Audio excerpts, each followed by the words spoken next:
यथार्थ आईएएस में आपका स्वागत है। मैं डॉक्टर अजय पांडे एनसीईआरटी के अंतर्गत इकोनॉमिक्स विषय को लेकर आज आपके सामने पुनः उपस्थित हूं। कल बड़े मजेदार टॉपिक को हम लोगों ने उठाया है और वहां पर बात किया कि कृषि विपणन क्या है, एग्रीकल्चर मार्केटिंग पर हमारी बात हुई और यह कहा कि किसानों के दर्द को समझिए कि किसानों का दर्द कितना गंभीर है, कितना भयावह है। क्यों दर्द इतना भयावह है? जब इस बात पर हम चलते हैं तो हम देखते हैं कि वह कठोर से कठोर ठंड हो, भारी से भारी वर्षा हो, चिलचिलाती धूप की गर्मी हो, इन सब में भी, इन सब समस्याओं को झेलते हुए भी किसान अपनी पूरी ताकत लगा देता है अन्न उपजाने में, और जब उसे बाजार में बेचने जाता है तो वह अपने को छला हुआ, अपने को ठगा हुआ महसूस करता है, क्योंकि उसके अनाज का उचित मूल्य नहीं मिल पाता। आखिरकार कृषि विपणन कहते किसे हैं? कृषि विपणन की समस्या क्या है? इन दोनों बिंदु पर हम लोगों ने कल बात किया। तो जब समस्या देख लिया, अर्थ देख लिया, तो हम लोग यही टॉपिक उठाए थे कि कृषि विपणन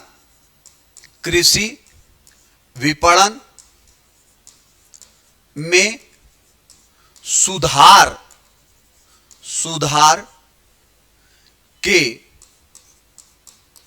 उपाय, कि कृषि बाजार व्यवस्था को किस प्रकार से सुधारा जाए और ऐसा कृषि बाजार व्यवस्था हो कि हमारे किसान को उसके अनाज का उचित मूल्य मिले और हमारा किसान यह कहे कि अब मुझे बाजार में कोई ठगने वाला नहीं है। तो कृषि विपणन में सुधार के अगर देखा जाए तो मैंने कल चार्ट भी बनाया था, आज एक बार पुनः 4 उपाय मैं यहां आपको समझाऊंगा। एक, नियमित बाजार का विकास। यह, आइए पहले एक एक पर बात करें। और दूसरा,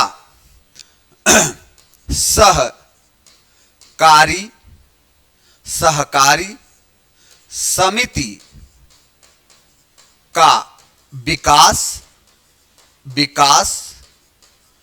तीसरा, आधारभूत संरचना को मजबूत करना। और चौथा, नीतिगत उपाय या प्रयास। बहुत मजेदार टॉपिक है। कल हम लोगों ने बात किया कि हम देखते हैं कि किसान जो बिचौलिए बाजार में हैं, बिचौलियों की जो एक लंबी श्रृंखला है लगभग 6-7 के करीब, वो हमारे किसान को ठगते हैं। यूएनओ संयुक्त राष्ट्र संघ के रिपोर्ट के अनुसार जो खाद्यान्न वस्तु है, यूएनओ कहता है कि उत्पादन से लेके अंतिम बिक्री तक पहुंचते पहुंचते खाद्यान्नों की कीमत में 60 से 70% की वृद्धि होती है। अब सोचिए, 60 से 70% की मूल्य वृद्धि कितनी बड़ी वृद्धि मानी जाती है। और जब एक उपभोक्ता की हैसियत से कोई व्यक्ति बाजार में जाता है और उन खाद्यान्नों को जब खरीदता है तो वह कहता है कि बहुत अधिक मुद्रास्फीति है, बहुत अधिक महंगाई है।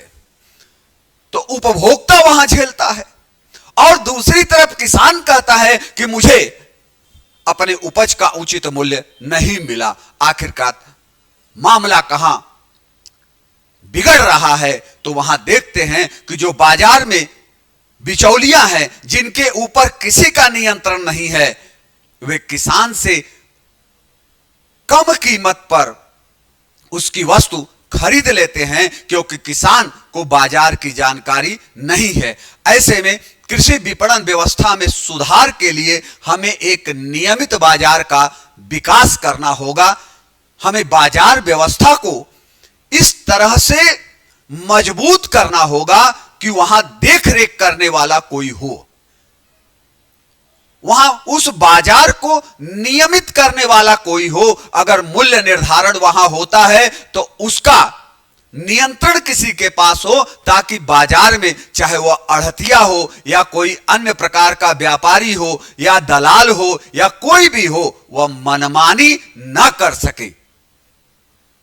तो ऐसे में हम कृषि विपणन व्यवस्था में सुधार के लिए हमने पहला जो उपाय लिखा वह लिखा एक नियमित बाजार का विकास। आइए इस पर बात करते हैं। तो इतिहास बड़ा पुराना है, ऐसा नहीं कि नियमित बाजार के लिए प्रयास नहीं किया गया। कृषि विपणन व्यवस्था में एक नियमित बाजार के विकास के लिए देखिएगा, सन 1950 में, यानी आजादी के बाद ही 1950 में कृषि उत्पाद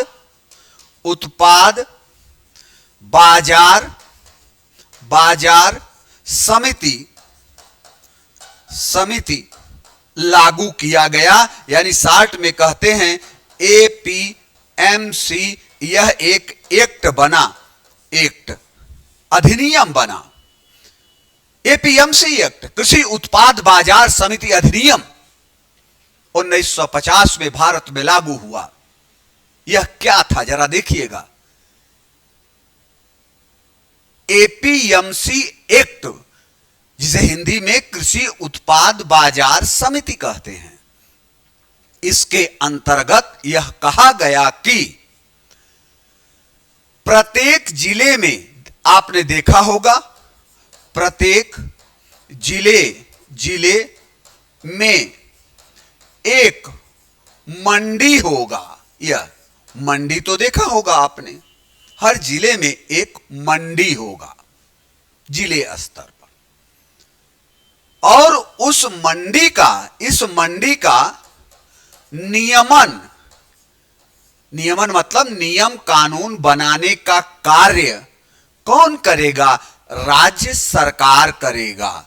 राज्य सरकार। देखिएगा, रेगुलेटर अंग्रेजी में कहते हैं। रेगुलेटर के तौर पर, मंडी के रेगुलेटर के तौर पर स्टेट गवर्नमेंट, राज्य सरकार को यह अधिकार दिया गया कि वह मंडी में होने वाले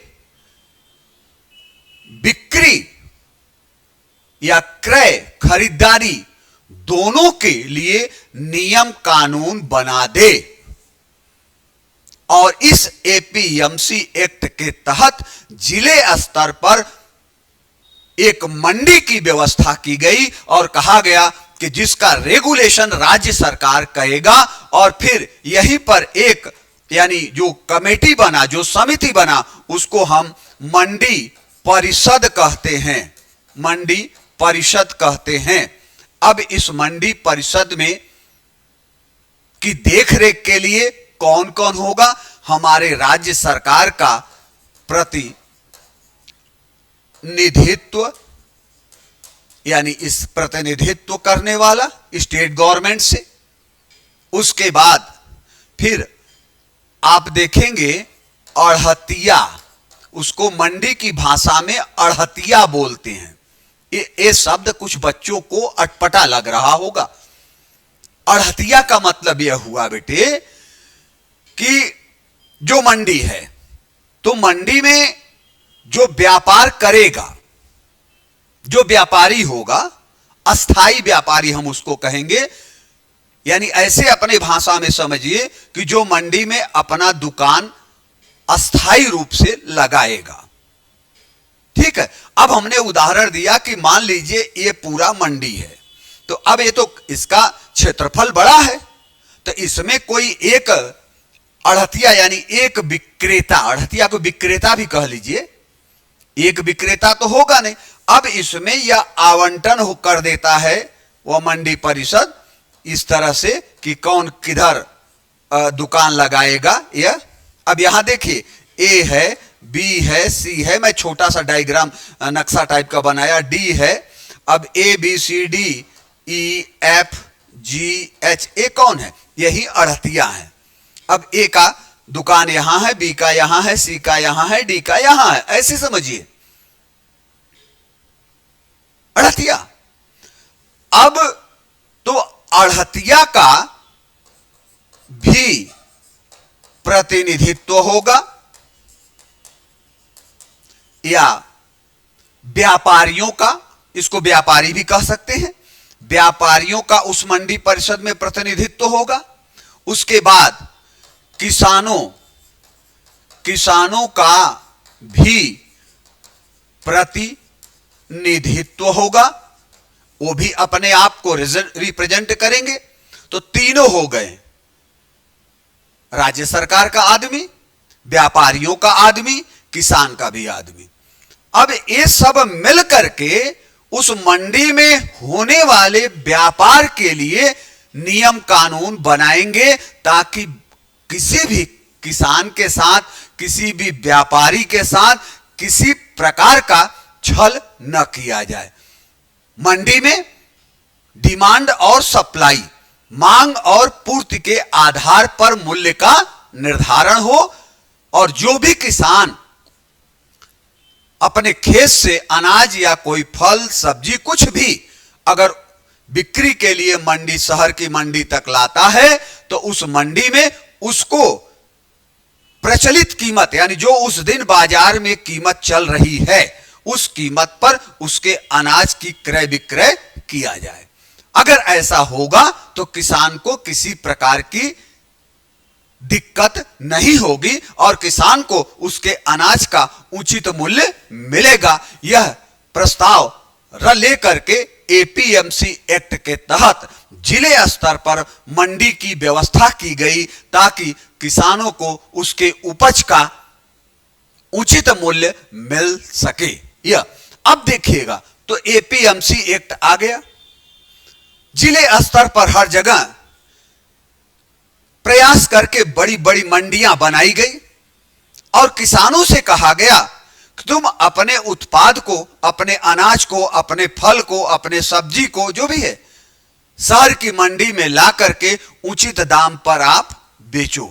किसान ऐसा शुरू किया, तो यह देखा गया कि इस अधिनियम से, इस नियमित बाजार से एक नियमित बाजार हो गया, क्योंकि यहां सारा नियम कानून से क्रय विक्रय होगा, इसी को नियमित बाजार कहते हैं। किसान को उचित मूल्य मिलने लगा। चलिए अब आगे देखिए इसका खेल। अब आगे चलकर यह देखा गया कि मंडियों में भी भ्रष्टाचार शुरू हो गया। किस तरह का भ्रष्टाचार? कि यहां जो अड़हतिया रहे, जो व्यापारी रहे, ये आपस में गठबंधन करके, गुटबाजी करके किसानों के साथ छल करने लगे। यानी डिमांड और सप्लाई के आधार पर मूल्य न निर्धारित करके ये सब आपस में मिल करके दलालों के साथ, बिचौलियों के साथ साठगांठ करके कमीशनबाजी पर मूल्य निर्धारित कर लेते थे और सस्ते दर पर किसान से उसका वस्तु खरीदने लगे, और दूसरी तरफ कमीशन के रूप में बड़ा लाभ लेने लगे। एक दिक्कत यह, और दूसरा दिक्कत कि जगह जगह, अब तो नहीं लेकिन पहले एक टैक्स होता था जिसको हम कहते थे चुंगी कर। यह जरा इसको समझिएगा, चुंगी कर अब नहीं है, अब वह दूसरे रूप में है। अब जिला पंचायत, जिला परिषद अब उस कर के रूप में लेता है। तो जब कहने का मतलब कि जब कोई किसान 30 किलोमीटर, 40 किलोमीटर, 50 किलोमीटर, 20 किलोमीटर दूरी से अपने अनाज को, अपने सब्जी को लेकर शहर की मंडी में प्रवेश करता था, तो वहीं पर एक बैरियर, एक चुंगी लगा रहता था, और जहां पर पहले उसे टैक्स देना पड़ता था, और टैक्स दे करके देने के बाद तब वह अपने अनाज को शहर के सीमा में मंडी तक लाता था। तो अब दिक्कत देखिए कि अभी उसकी वस्तु, उसका अनाज, उसका सब्जी कितने में बिकेगा ये तो बाजार में जाने पर पता लगेगा, लेकिन पहले ही टैक्स के रूप में कुछ भाग दे देना पड़ता था। दूसरी बात, दूसरी दिक्कत किसान के लिए कि जब मंडी में आएगा तो अड़हतिया का कमीशन। तो किसान के समझ में आया कमीशन या टैक्स को लेकर कि हमको कई प्रकार से टैक्स देना पड़ रहा है। इसको समझिएगा, तब मैं अभी नए कृषि कानून की बात करूंगा तो आपको बेहतर समझ में आएगा। तो किसान को यह समझ में आया कि तो कई प्रकार से हमको टैक्स दे देना पड़ रहा है, और कभी कभी मूल्य, जब उसके वस्तु का मूल्य बहुत गिर जाता था तो किसान को नुकसान भी हो जाता था, उसकी लागत भी नहीं निकल पाती थी। तो उसको लगा कि एक तो उतनी दूर से लेके आते हैं, तो हमारा जो यातायात का यानी ट्रांसपोर्टेशन का जो खर्च है वह भी है, तो टैक्स का मामला है, कमीशनबाजी का मामला है, तो कई तरह से वह उलझा हुआ महसूस करने लगा। लिहाजा फिर इस मंडी परिषद के विकास होने के बावजूद भी उसको दिक्कत होने लगी कि क्यों शहर के मंडी में हमें लेके चले। फिर वही परंपरागत वाली बात कि वही गांव के व्यापारी या दलाल को कम कीमत पर किसान बेचने लगा। और दूसरी बात कि भारत में आज के दौर में सर्वाधिक सीमांत कृषक है या लघु कृषक है। जब एडवांस पढ़िएगा तो किसान 5 प्रकार का होता है, बताया जाता है। तो उसमें जो सबसे छोटा किसान होता है उसको सीमांत कृषक बोलते हैं, जो थोड़ा उससे बड़ा होता है उसको हम लघु कृषक बोलते हैं। तो ये बहुत छोटे किसान है। सीमांत कृषक कौन? वह कृषक जिसके पास 1 हेक्टेयर से कम जोत है। तो जो छोटा किसान है, जिसके पास जोत का आकार कम है, तो जब जोत का आकार कम है तो अनाज या सब्जी जो भी पैदा करेगा वह कम मात्रा में पैदा करता है। अब उसको लगा कि साहब 10 किलो करेला है, 25 किलो ननुआ है, या 2 कुंटल गेहूं है, अब लेके चले उतनी दूर शहर के मंडी में बेचने।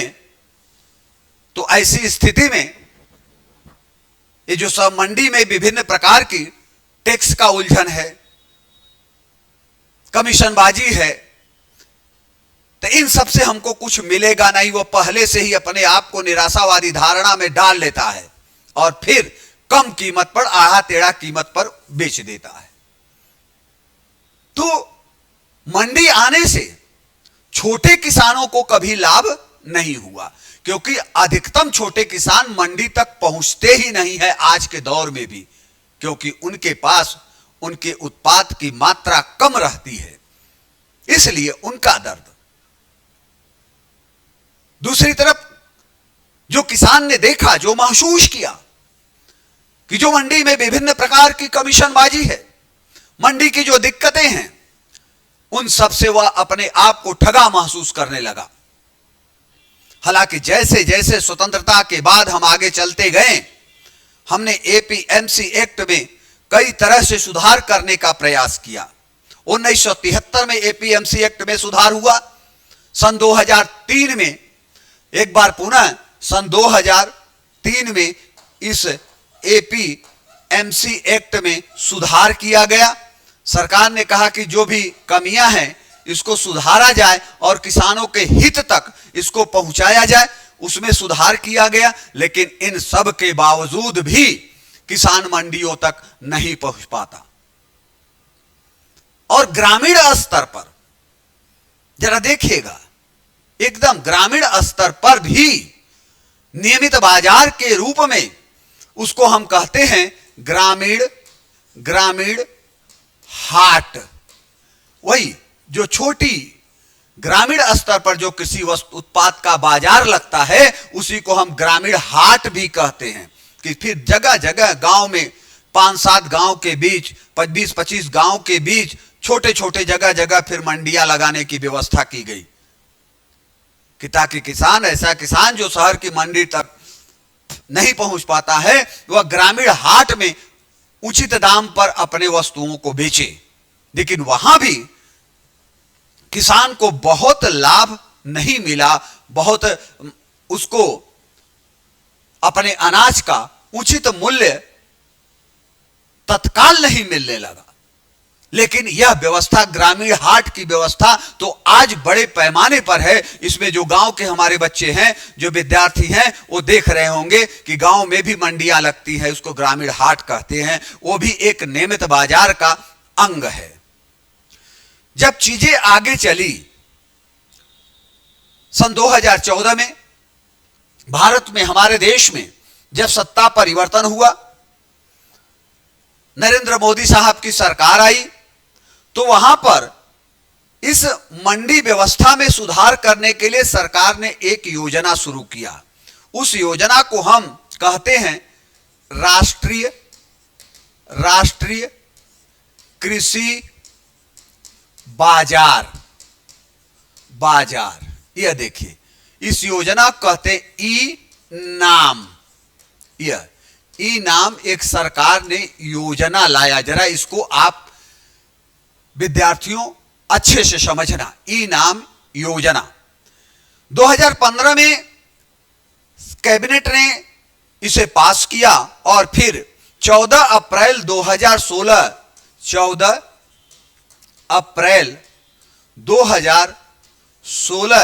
से यह भारत में लागू किया गया।